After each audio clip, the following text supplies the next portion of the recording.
and welcome to Life Less Ordinary. It is quite cold and we are coming down to do some tidying up in the chicken shed. So we're going to pull out all of the straw and add it to the compost, replenish it, and then hopefully get started on the berry canes, so tidying those up, getting rid of the dead wood, and doing just some general tidying down there. Yeah, there really isn't much in there at all, actually. I thought there was more in there. So I think what we need to do is just get hay. So do you want to take that and get maybe 2 biscuits of hay? You think that'll be enough to go in there? Yeah. Oh, it is bitterly cold. Oh, he's already... Oh, that's why. Because he's already moved. Oh, it's already been moved onto the compost. So the chickens are scratching around in that. It's got wood chip and we put scraps in there so that it gets composted down.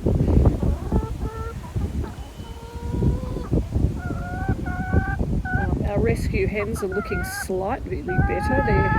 Well, that one looks good. The other one's still minus some tail feathers.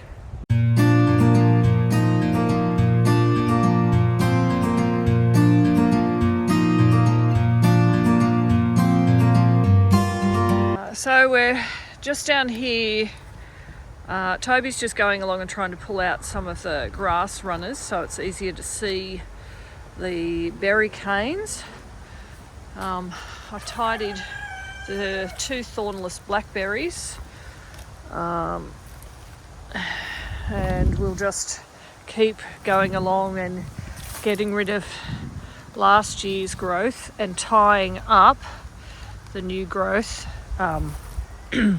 So there's clumps of them here and I'll just tie them together and espalier them up on these wires. I did get, there was one already that has started rooting into the ground. So what our plan is with this espaliering here, you'll see here that they're not actually one on top of each other. We've kind of created a channel here.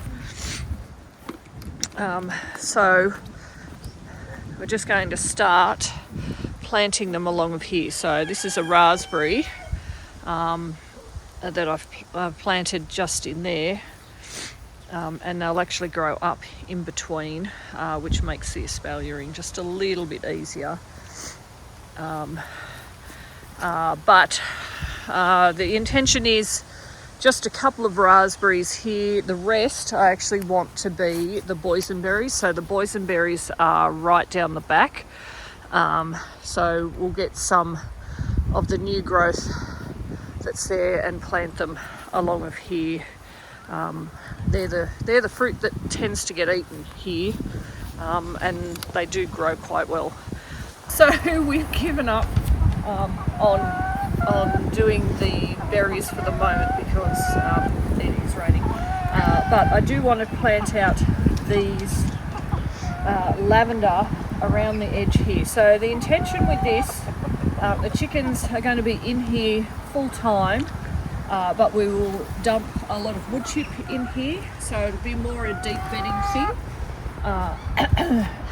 And they'll essentially be doing the composting work for us. But we want to make this a healthy place for them.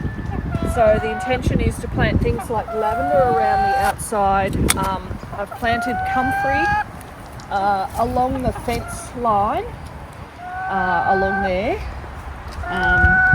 Comfrey has deep rhizomes, so it actually will form somewhat of a barrier if they're fairly, spaced. The rhizomes will grow and it'll end up being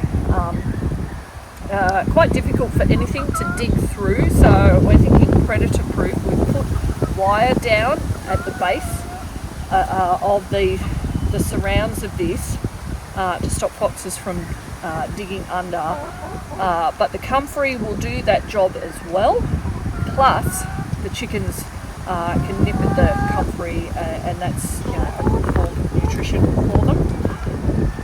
Like I said, the intention is for lavender around the outside, but other beneficial plants like calendula and marigolds, and for aesthetics, my intention is to get some heritage roses, heritage climbing roses. So I'd probably put one here and maybe two along there, and then probably just the one on that side over there, just to form a bit of a screen for them. And who doesn't like roses? So they'll be different colours. So that's the intention for this, but it means that when we can just grab clumps of things and just throw it in, or it'll grow the lavender or any of the herbs that I do plant here. So I'll probably plant some rosemary and some thyme. Things like that will actually start getting bigger, and the chickens will be able to nip away at that through the fence, or as it grows through the fence. So that's the intention with that. We will get there eventually. But for the moment, I'm just going to plant this lavender in select spots around here. This is an English lavender, so that means that I'll be able to get some good harvesting of lavender come next autumn. So I've got a whole row of it over there, just more, again, roses, lavender, they go together well. So I'll get going with that, and then hopefully get it done super quickly so that we can go inside. So the sun has come out, and we're getting a bit more of this espaliering and tidying up the berry canes. If you have a look here, you can see that we've done these ones here. So Trinity can come over here. So you can see this idea of espaliering means that where the berry canes, the new berry canes come out of the ground, we're bunching them together. I use twine. We've got the wire that Dean built at different levels a couple of seasons ago. The twine gets tied, the bunch gets tied together and then gets attached to the wiring, and that just means that when this all gets leaves on it and then berries on it, it's sort of in this vicinity, as opposed to trying to get in to all of, and getting ripped to shreds. So that's what we do. As you can see here, we haven't got to these, so this is very untidy. What we do is find the base of where the canes are starting. So I've kind of spaced them maybe every 50 centimetres or thereabouts. Find the base, pull all of the canes so that they're coming out this way, so they're easier to manage. Find the old wood and cut that off, and then start bunching it together. So here's two here for this one, and that's pretty much it for that plant by the looks of it. So they do start popping up a bit wider, so you might have to go hunting. There you go, there's one that was buried under the leaf litter. So you might just have to go hunting a bit to find some. That's an old one, so I'll pull that one out. No, that wasn't an old one. So we've still got roots in it, so what I'll do is just plant that back in there so that it's together.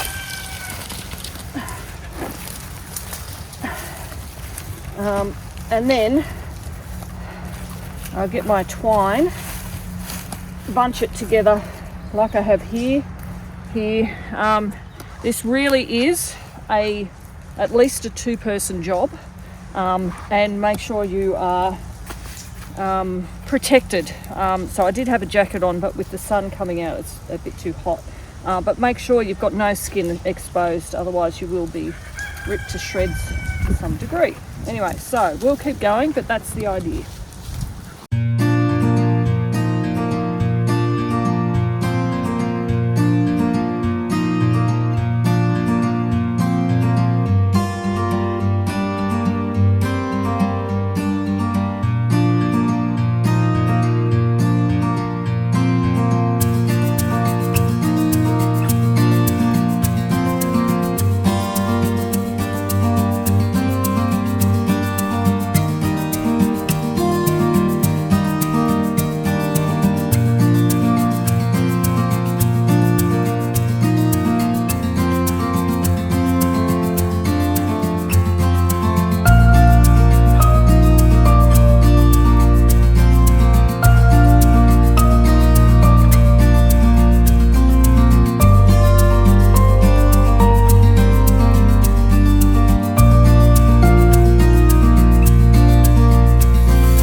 It is the end of the day.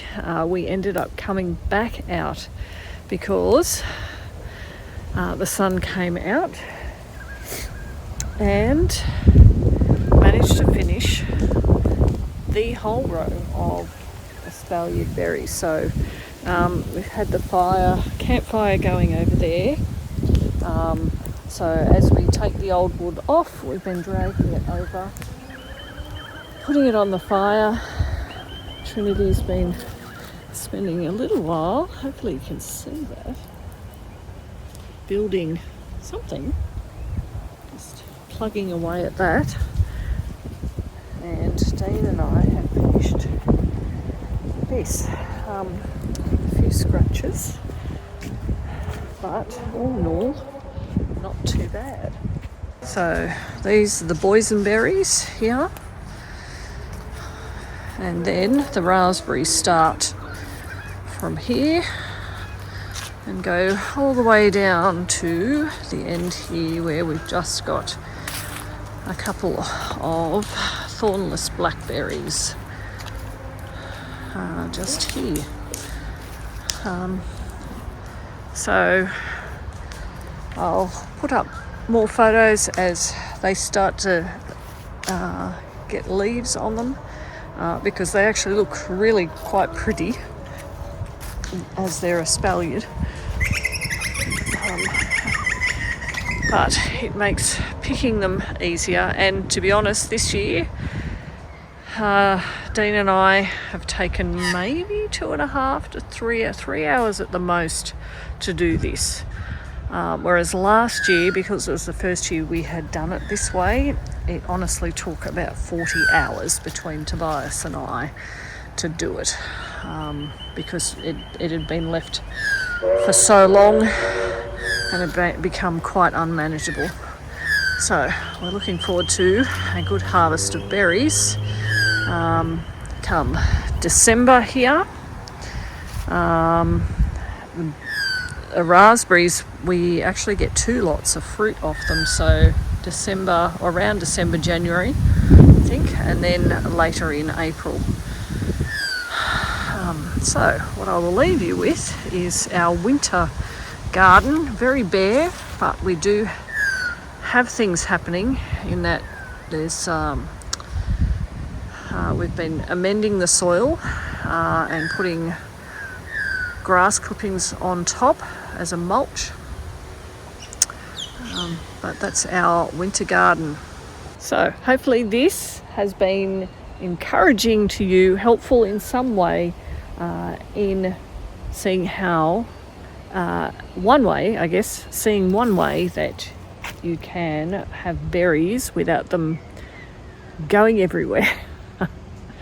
Anyway, thank you for joining us as we live our life less ordinary.